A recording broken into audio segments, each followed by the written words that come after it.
ஸ்டாலின் அவர்கள் உதயநிதி ஸ்டாலின் அவர்களை முதலிலே சட்டமன்ற உறுப்பினர் ஆக்கினார், பிறகு அமைச்சர் ஆக்கினார், இப்பொழுது துணை முதலமைச்சர் ஆக்கியிருக்கின்றார். அந்த கட்சியில் உழைத்தவர்கள் யாரும் இல்லையா?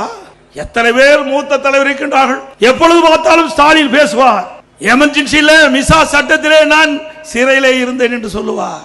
அதே போல் அவரை விட மூத்த அமைச்சர்கள், திராவிட முன்னேற்ற கழகத்துக்காக உழைத்தவர்கள், பல முறை சிறை சென்றவர்கள், திராவிட முன்னேற்ற கழகத்திற்கு வெற்றி வாய்ப்பு பெறக்கூடிய அளவிற்கு உழைப்பு கொடுத்தவர்கள், அந்த மூத்த தலைவர் இருக்கின்ற வரிசையிலே திரு உதயநிதி ஸ்டாலின், திரு கருணாநிதியுடைய பேரன், திரு ஸ்டாலினுடைய மகன் என்ற ஒரே தகுதி தான் இருக்குது. வேற என்ன தகுதி இருக்குது?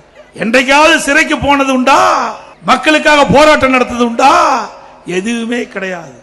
திரு கருணாநிதி குடும்பத்திலே பிறந்த என்ற ஒரே காரணத்திற்காக துணை அமைச்சராக்கியிருக்கிறார்கள். அந்த கட்சியிலே மற்றவர்களுக்கு இடம் கிடையாது.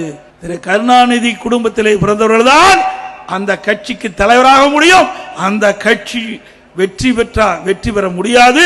வெற்றி பெற்றாலும் உயர்ந்த இடத்துக்கு வர முடியும்.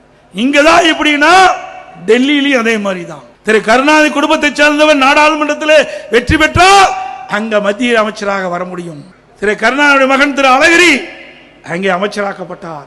திரு தயாநிதி மாறன் அங்கே அமைச்சராக்கப்பட்டார். இப்பொழுது திருமதி கனிமொழி நாடாளுமன்றத்திலே நாடாளுமன்ற குழு தலைவராக இருக்கின்றார். மூத்த நாடாளுமன்ற உறுப்பினர் இருந்தாலும் கூட அவரையெல்லாம் ஒதுக்கி வைத்துவிட்டு திரு கருணாநிதி குடும்பத்தைச் சேர்ந்த திரு கனிமொழி தான் அங்கேயும் அந்த பொறுப்பை கொடுத்து ஒப்படைத்திருக்கின்றார்கள். அதாவது குடும்ப கட்சி என்று நிறுவனமாகிவிட்டது. அனைத்து இந்திய அண்ணா திராவிட முன்னேற்ற கழகத்தை பொறுத்த வரைக்கும் இன்றைக்கு ஏழை எளிய ஒடுக்கப்பட்ட நசுக்கப்பட்ட கடை கோட்டரிக்கின்ற மக்களுக்கு என்ன திட்டங்கள் வேணுமோ அதை நிறைவேற்றுகின்ற கட்சி ஆட்சி அதிமுக.